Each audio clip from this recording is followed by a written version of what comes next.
ना कोई उमंग है, ना कोई तरंग, मेरी ज़िंदगी तो कटी।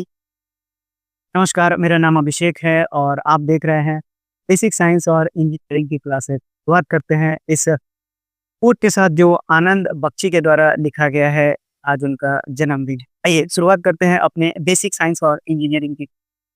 तो मैं पीछे की क्लासेस भी लेकर लेते आया हूँ, 4 क्लास दे ली है। अगर आपने पीछे की क्लासेस को अगर अभी तक आपने नहीं देखा है, तो पहले उन क्लासेस को देखिए, फिर आगे बढ़ते आइए। तभी आपकी समझ विकसित होगी, तभी आपको समझ में आएगा कि कैसे क्वेश्चन्स के साथ डील करना है। अभी मैं फिलहाल थ्योरी बता रहा हूँ, हीट एंड टेम्परेचर मैंने चालू किया है, जिसमें मैंने कई सारी चीज़ें आपको बता दी है। आज जो हमारा टॉपिक है, वो है कैलोरीमेट्री। आज हम पढ़ेंगे कैलोरीमेट्री के। कैलोरीमेट्री को पढ़ने से पहले हम देखेंगे कि कैलोरीमेट्री होता क्या है। तो आपको बता दें कि कैलोरीमेट्री का मतलब होता है कि यह वह ब्रांच ऑफ फिजिक्स है या फिर वह ब्रांच ऑफ हीट ट्रांसफर है, जिसमें कि हम मेजरमेंट ऑफ हीट को लेते हैं। यानी कि ऐसा ब्रांच ऑफ फिजिक्स जिसमें हम हीट के मेजरमेंट को निकालते हैं। अब इस हीट को मेजर करने के लिए कैलोरीमेट्री क्या है कि हीट का मेजरमेंट है, और इस मेजरमेंट करने के लिए मुझे एक डिवाइस की जरूरत पड़ेगी। उस डिवाइस का नाम भी आपको पता होना चाहिए।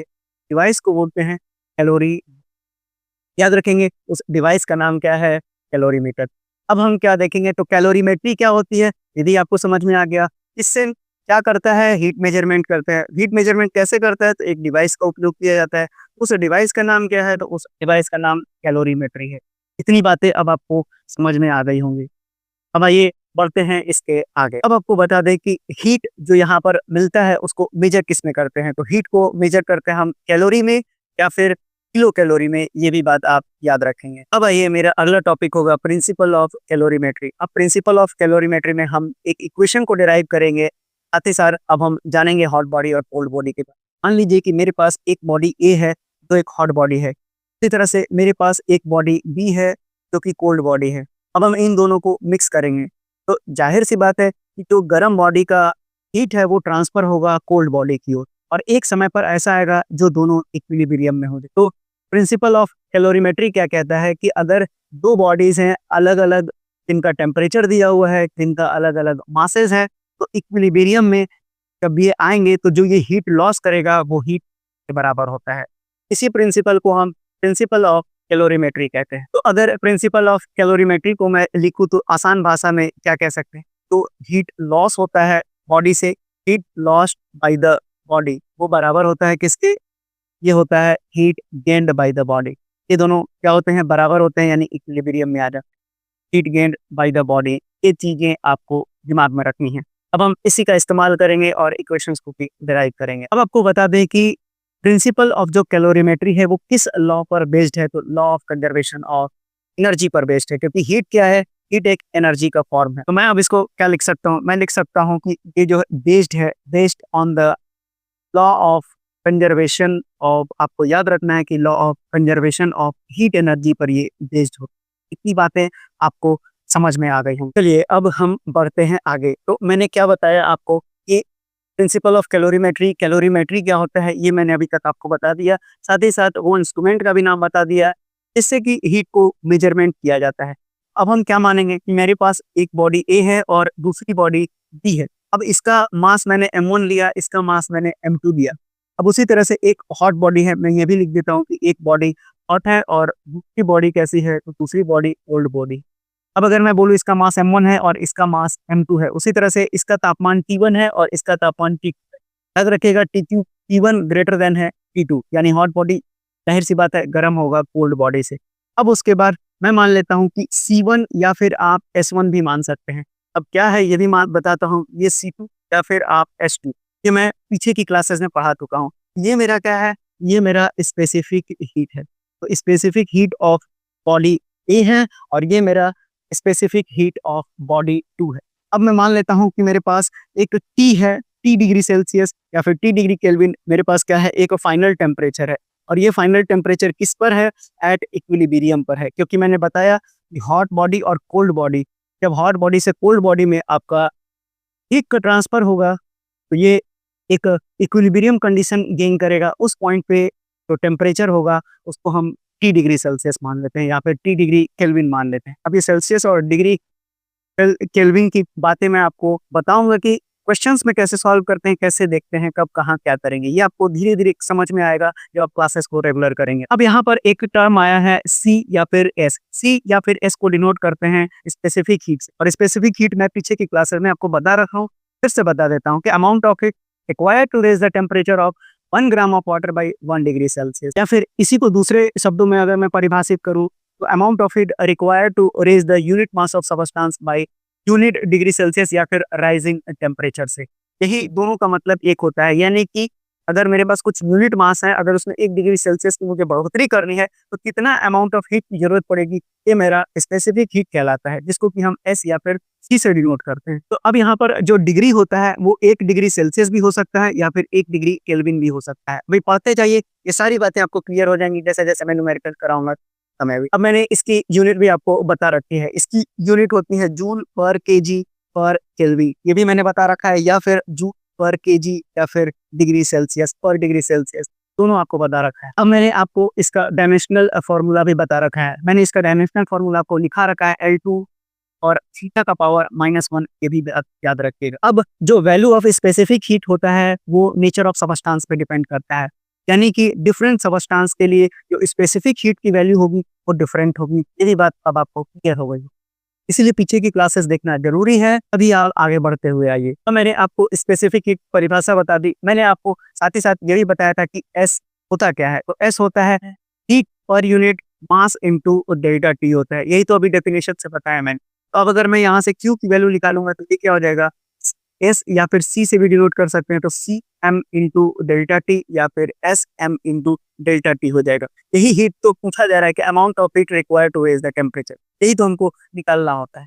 तो यहाँ तक की बातें अब आपको क्लियर हो गई होंगी पूरी तरह से। अब मैंने आपको करा रखा है कि स्पेसिफिक हीट ऑफ वाटर होता कितना है, तो इसकी वैल्यू होती है 4180 जूल पर केजी पर केल्विन, ये मैंने आपको दिखा रखा है। उसी तरह से मैंने बताया कि स्पेसिफिक हीट ऑफ हाइड्रोजन ज्यादा होता है, जिसकी वैल्यू होती है 3.5 कैलोरी पर ग्राम डिग्री सेल्सियस, ये भी मैंने आपको करा रखा है, यानी कि स्पेसिफिक हीट मैक्सिमम किसका होता है, तो हाइड्रोजन का होता है। और ये मैंने किसमें बताया आपको, 3.5 कैलोरी पर ग्राम पर डिग्री सेल्सियस में बताया। वहीं अगर वाटर की बात करें तो 1 कैलोरी पर ग्राम पर डिग्री सेल्सियस होता है, ये भी बात आप याद रखिएगा। फिर मैंने आपको बता रखा है कि रेडॉन और एक्टियम के लिए जो स्पेसिफिक हीट होता है वो मिनिमम होता है, और इसकी वैल्यू होती है 0.022 कैलोरी पर ग्राम और डिग्री सेल्सियस। इतनी बातें आपको समझ में आ गई होंगी। अब स्पेसिफिक हीट सबस्टेंस के नेचर पे तो डिपेंड करता है। अब नेचर में क्या क्या हो सकता है, सॉलिड हो सकता है, लिक्विड है, गैस हो सकता है, यानी अलग अलग फेजेस में अलग अलग वैल्यू हो। ऐसे अगर एग्जांपल बात करें तो आइस, अब स्पेसिफिक हीट आपसे पूछा जा सकता है कि आइस की स्पेसिफिक हीट कितनी होती है, तो इसकी वैल्यू होती है 0.5 कैलोरी पर ग्राम पर डिग्री सेल्सियस। इसी तरह से अगर आपसे पूछा जाए कि स्पेसिफिक हीट ऑफ वाटर कितना होता है, तो इसकी वैल्यू होती है 1 कैलोरी पर ग्राम पर डिग्री सेल्सियस। आपको मैं पूरा याद करवा दूंगा, आप उसकी समझ। उसी तरह से अगर मैं स्टीम की बात करता हूँ तो इसकी वैल्यू होती है 0.47 कैलोरी पर ग्राम पर डिग्री सेल्सियस। तो इतनी बातें भी आपको क्लियर हो जानी चाहिए। चलिए तो अब आगे सॉल्व करते हैं अपने क्वेश्चन को, इक्वेशन में कितना आता है। देखिए मैंने आपको सब कुछ लिखा दिया था, अब मैं उसको मिटा दिया हूँ। मिटाने के बाद अब मैं सीधा सीधा आपको, अब देखिए अब अगर मैं आपसे पूछता हूँ कि फॉल इन टेम्परेचर, यानी कि टेम्परेचर में अगर मैं फॉल देखता हूँ, गिरावट देखता हूँ ऑफ हॉट बॉडी, तो वो आपके पास कितना निकल कर आएगा। जाहिर सी बात है T1 ज्यादा था तो इसलिए, और इक्विलिब्रियम पर टेम्परेचर कितना, 1 - 80, इतना आपके पास आएगा डिग्री सेल्सियस। ये बात आपको क्लियर हो गई होगी। और चूंकि हीट ट्रांसफर कहाँ से हुआ है, तो जो हमारे पास हॉट बॉडी था उससे कोल्ड बॉडी में हुआ था, तो कोल्ड बॉडी का टेम्परेचर जाहिर सी बात है राइज करे। तो अब आपसे पूछा है, अब अगर मैं आपसे पूछूं कि जो राइज होगा, यानी कि rise in temperature of cold body, अब ये कितना हो जाएगा, अब बताइए। तो ये हो जाएगा T-T2, क्योंकि जाहिर सी बात है T बड़ा हो जाएगा T2 से, और इतना डिग्री सेल्सियस आ जाएगा। ये भी आपको क्लियर हो गया होगा। अब देखिए, अब मैंने आपको क्या बताया, अब मैंने आपको बताया स्पेसिफिक हीट की वैल्यू। तो स्पेसिफिक हीट की वैल्यू कितनी होती है, सी या फिर एस बराबर कितना होता है, तो क्यू होता है वो एम इंटू डेल्टा टी होता है। अब अगर हम क्यू निकालें, मुझे तो हीट अमाउंट ऑफ हीट चाहिए ना, ये कितना हो जाएगा, C M into delta T के बराबर हो जाएगा। अब डेल्टा टी क्या है, राइजिंग टेम्परेचर है या फिर चेंजिंग टेम्परेचर इसको बोल सकते हैं आप। तो अब अगर मैं यहाँ से, क्योंकि प्रिंसिपल ऑफ कैलोरीमेट्री क्या कहता है, मैंने आपको बता रखा है कि जो प्रिंसिपल ऑफ कैलोरीमेट्री, मैंने आपको समझाया कि प्रिंसिपल ऑफ कैलोरीमेट्री होता क्या है। तो ये होता है आपका हीट लॉस्ट और जो हीट गेन्ड है, हीट लॉस्ट बराबर क्या होता है, हीट गेन्ड होता है। तो अब हम इन दोनों की वैल्यू निकालेंगे हीट के टर्म में कितना होता है। तो अब अगर मैं हीट लॉस्ट के केस में क्यू की वैल्यू निकालूंगा तो ये कितना हो जाएगा, अब देखते हैं। अब आप देखिए तो क्यू की वैल्यू कितनी होती है, सी एम डेल्टा टी। तो अब अगर मैं बताऊं कि heat lost by hot body, ये कितना हो जाएगा, ये मेरा क्या है, हॉट बॉडी है, और गेन कौन करेगा, तो कोल्ड बॉडी यहाँ पर गेन करेगा। अब मैं लिख देता हूँ, आप देखिए heat lost by hot body कितना हो जाएगा, ये हो जाएगा, मैं C1 माना था तो ये हो जाएगा M1 T1। और देखिए all in temperature of the hot body, तो ये कितना था, T1 माइनस। उसी तरह से अगर मैं इसको लिखूंगा तो ये कितना हो जाएगा, M2 T2, और इसकी वैल्यू कितनी थी, ये था T माइनस T2। यही था। अब यही तो दोनों बराबर है प्रिंसिपल ऑफ कैलोरीमेट्री से। अब हम इसको सॉल्व कर लेंगे। तो चलिए अब हम इसको सॉल्व करते हैं। तो ये कितना हो जाएगा, M1 1 1, और ये कितना हो जाएगा, M1 1, और ये T हो जाएगा। अब आपसे M2 T2 और ये T हो जाएगा, और यहाँ पर कितना आ जाएगा, M, और ये हो जाएगा T2। अब देखिए मुझे तो T चाहिए ना, यानी इक्विलिब्रियम पर टेम्परेचर कितना होगा, तो मैं इधर भेज देता हूँ, इसको इधर ले आता हूँ। ये कितना हो जाएगा, M1 C1 T माइनस, अब उसको उधर लेके गए तो प्लस हो जाएगा, तो M2 T किसके बराबर हो जाएगा, ये हो जाएगा M1 C1 T1। अब इधर कितना आ जाएगा, M2 T2, और ये हो जाएगा T। तो अब अगर मैं T कॉमन लेता हूँ तो ये कितना हो जाएगा, M1 C1 और प्लस M2, ये किसके बराबर हो जाएगा आपके पास, तो ये हो जाएगा। अब यहाँ से अगर मैं M1 C1 T1 ले लेता हूँ और यहाँ पर M2 और T2 ले लेता हूँ, तो अब अगर मैं T की वैल्यू यहाँ से निकालूँ तो कितना हो जाएगा, M1 T1 plus M2 T2 C2, और ये डिवाइडेड बाई कितना हो जाएगा आपके पास, M1 और प्लस M1 C1। क्या बोला मैंने, M1 C1 और प्लस कितना हो जाएगा आपके पास, M2 C2 हो जाएगा। तो ये था फाइनल इक्वेशन जो आपको याद रखना है। अब इसी को मैंने T को क्या माना था, इक्विलिब्रियम पे टेम्परेचर है, या फिर ये जो है आप मिक्स टेम्परेचर भी मान सकते हैं कि T की वैल्यू क्या है। अब देखिएगा बार बार मैं इसको इस्तेमाल करूंगा और क्वेश्चन को कितनी आसानी से हम लोग बना लेंगे, ये भी आप देखेंगे। फिर मैंने बता रहा हूँ कि जो मेरा प्रिंसिपल ऑफ कैलोरीमेट्री है वो किस प्रिंसिपल पे काम करता है, तो उस प्रिंसिपल का नाम मैं पहले ही बता चुका हूँ, फिर से बता देता हूँ, law of conservation of heat energy पे ये काम करता है। तो ये डेरिवेशन काफी इंपॉर्टेंट है, इस पर हमेशा आपको सवाल देखने के लिए मिलेगा, और मैं भी आपको इन पर बेस्ड सवाल कर रहा हूँ। भाई ये अगला टॉपिक पे बढ़ते हैं। तो अगला टॉपिक मेरा जो है वो है हीटिंग कर्व। याद रखिएगा अब हम पढ़ने जा रहे हैं हीटिंग कर्व। अब हीटिंग कर्व क्या होता है, चलिए सबसे पहले इसको कर होता क्या है। देखिए जब भी हम किसी सब्सटेंस को हीट करते हैं तो हीट का ट्रांसफर होता है, यानी कि जो हॉट बॉडी होगा वो कोल्ड बॉडी को अपना हीट ट्रांसफर करना चालू करेगा। या फिर अगर हम कोई भी सब्सटेंस है, जैसे कि कोई भी सब्सटेंस है, पानी ले लेते हैं, तो जैसे ही अगर हम पानी को हीट करेंगे तो उसका टेम्परेचर बढ़ना चालू हो जाएगा। अब उसके टेम्परेचर के राइज होने से जो उसका फेज है या फिर जो उसका स्टेट है वो चालू हो जाएगा बदलना।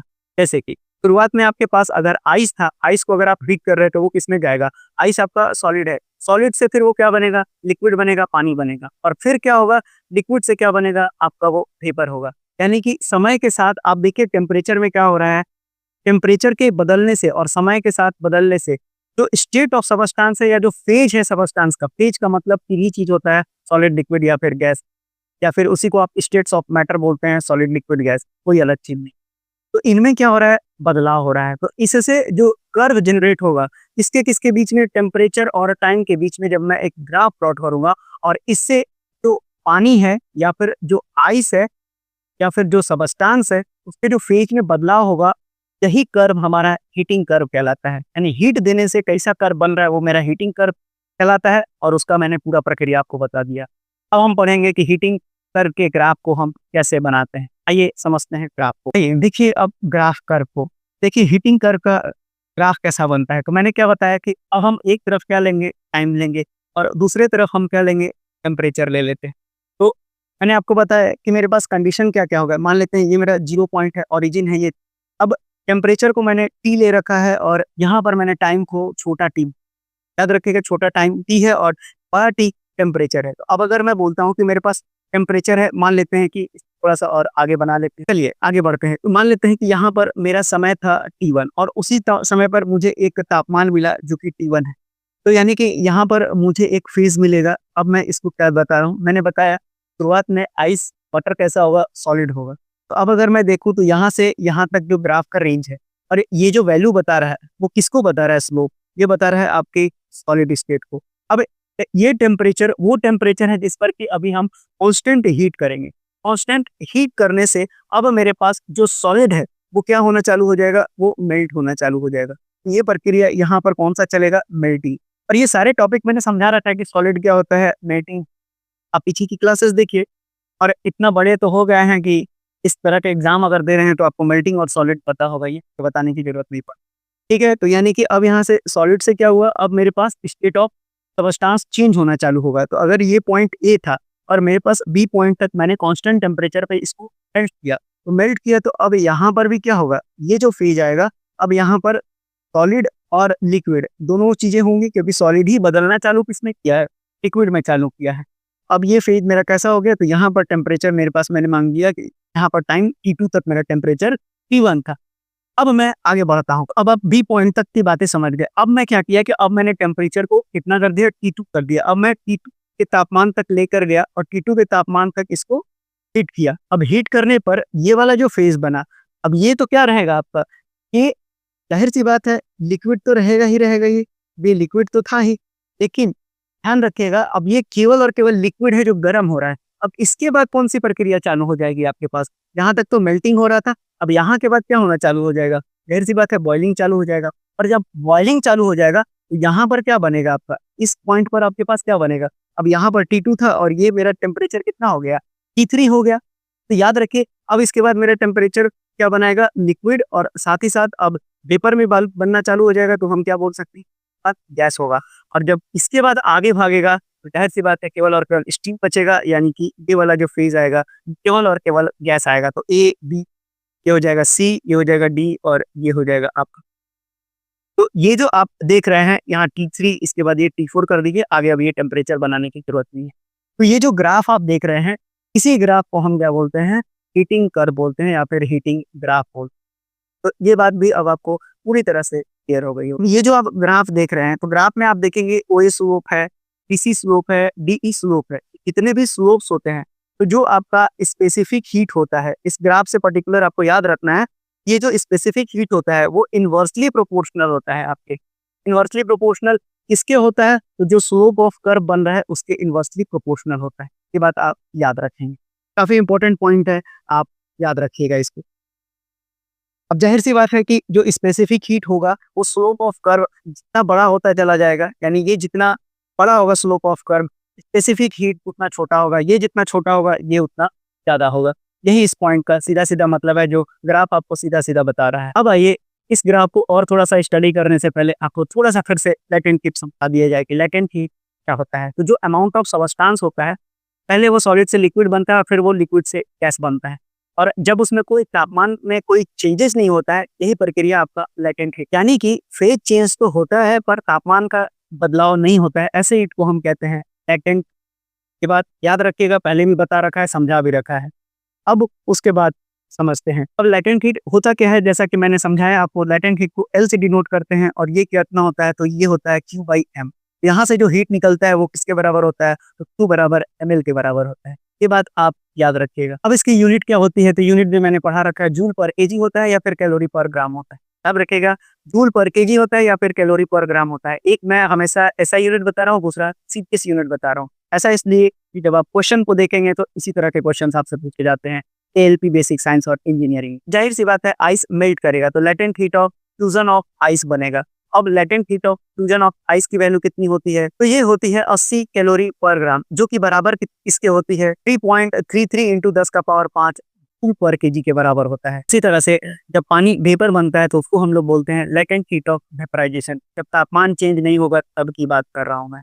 अब इसकी भी वैल्यू आपको पता होनी चाहिए, और इसकी भी यूनिट वही होगी, तो लेटेंट हीट ही हो, यानी जूल पर केजी या फिर कैलोरी पर ग्राम। तो आपको बता दें कि जो वेपर होता है उसका होता है 540 कैलोरी पर ग्राम, या फिर अगर मैं इसी को जूल पर केजी में बदलूंगा तो इसकी वैल्यू होती है 22.6 गुना 10 का पावर 5 जूल पर केजी। सब कुछ नोट करते जाइए, सब चीजें काम आएंगी आपके। मैं पहले भी पढ़ा रखा हूँ, अगर नोट्स बना रहे हैं तो बहुत अच्छी बात है। इतनी बातें मैं बता क्यों रहा हूँ, इतनी बातें इसलिए बता रहा हूँ कि अगर आप इस कर्व को ध्यान से देखेंगे तो आपको एक चीज समझ में आएगा, और वो है लेटेंट हीट से संबंधित बातें। यानी कि जो लेटेंट हीट होता है आपका, जो आपका इस ग्राफ से जो दूसरा पॉइंट निकलेगा, अगर आप लेटेंट हीट को देखेंगे तो वो आपका डायरेक्टली प्रोपोर्शनल होता है। और वो डायरेक्टली प्रोपोर्शनल किसके होता है?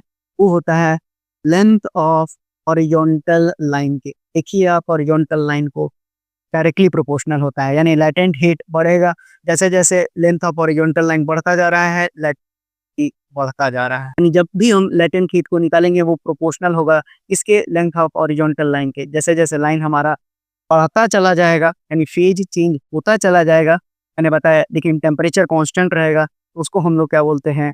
लैटेंट हीट बोलते हैं। इतनी बातें आपको यहाँ से याद रखनी है। अब आइए समझते हैं इसी ग्राफ को अगर हम देखें और लिख दूं मैं, अब इस ग्राफ के आगे आपको एक और ग्राफ अपने कॉपी में बनाना है, और अगर मैं उसको नाम दूंगा तो उसका नाम अगर हो जाएगा हीटिंग कर्व ऑफ वाटर, यानी कि अब हीटिंग कर्व ऑफ वाटर को मैं इसी ग्राफ को तब्दील कर दूंगा उसमें। आइए देखते हैं कैसे। अब देखिए, अब यहाँ पर पानी क्या था, शुरुआत में जो मेरे पास स्टेट था वो कैसा था? सॉलिड था। अब सॉलिड के बाद जब ये लिक्विड बना तो फेज चेंज मेरे पास कहाँ पर हुआ? फेज चेंज मेरे पास यहाँ पर होता है। अब जब फेज चेंज हुआ तो देखिए यहाँ टेम्परेचर कांस्टेंट है, ठीक है। मैंने दो तरह के हीट बताए थे, लेटेंट हीट और आपको सेंसिबल हीट बताया था, और दोनों का सम ही क्या होता है? टोटल हीट होता है। मैंने बताया था लेटेंट हीट में टेम्परेचर चेंज नहीं होता, सेंसिबल हीट में मैंने आपको बताया था टेम्परेचर चेंज होता है, फेज चेंज नहीं होता। तो यानी कि ये वाला जो पोर्शन है, ये देखिए टेम्परेचर चेंज नहीं हो रहा है, उसको लेटेंट हीट बोलेंगे, और जहां पर तापमान बदल रहा है लेकिन फेज नहीं बदल रहा है, वहां पर मेरे पास क्या है? वो मेरा सेंसिबल हीट कहला। ये बात भी आपको मैं बता चुका हूँ। तो यहाँ पर क्या हुआ? मेरे पास फेज चेंज हुआ। फेज चेंज कहाँ से हुआ? ए से लेके बी तक मेरा फेज चेंज होना चालू हुआ। मतलब अभी मेरे पास यहाँ पर क्या था? आइस था। आइस किसमें बदलने लगा? मेरे पास मेल्ट होके किसमें बदलने लगा? लिक्विड में। तो लिक्विड फेज में आप जब पूरी तरह से बदल जाएगा तो क्या बोलेंगे? वाटर बन गया। फिर उसी तरह से दोबारा फेज चेंज कितना हुआ? दोबारा फेज चेंज मेरा यहाँ पर हुआ। अब पहले मैं इसको बाद में आता हूँ, पहले इसको मिटा दीजिए। पहले मैं आपको कुछ चीजें और समझा दूँ।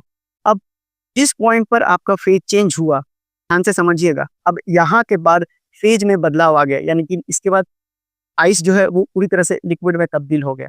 यहाँ पर मैंने आपको एक हीट बताया जिसको कि लेटेंट हीट बोलते हैं, और यहीं पर लेटेंट हीट ऑफ वाटर का इस्तेमाल कितना हुआ। अब मैंने आपको तुरंत अभी बताया कि लेटेंट हीट ऑफ वाटर कितना होता है। ये जो मेरा पॉइंट बना, इसको हम क्या बोलते हैं? मेल्टिंग पॉइंट बोलते हैं। मैंने आपको कितना बताया लेटेंट हीट की वैल्यू? तो 3.33 इंटू 10 का पावर 5 जूल पर केजी। यही चीज मैंने आपको समझाया है। अब उसी तरह से ये वाला आपका पॉइंट कौन सा बना? तो ये वाला पॉइंट आपका बना बॉइलिंग पॉइंट। तो बॉइलिंग पॉइंट बना यहाँ पर। अब बॉइलिंग पॉइंट पर बना तो भी आपके पास एक फेज का चेंज हुआ, यानी कि इसके बाद आपका क्या हो जाएगा? फेज चेंज हो जाएगा।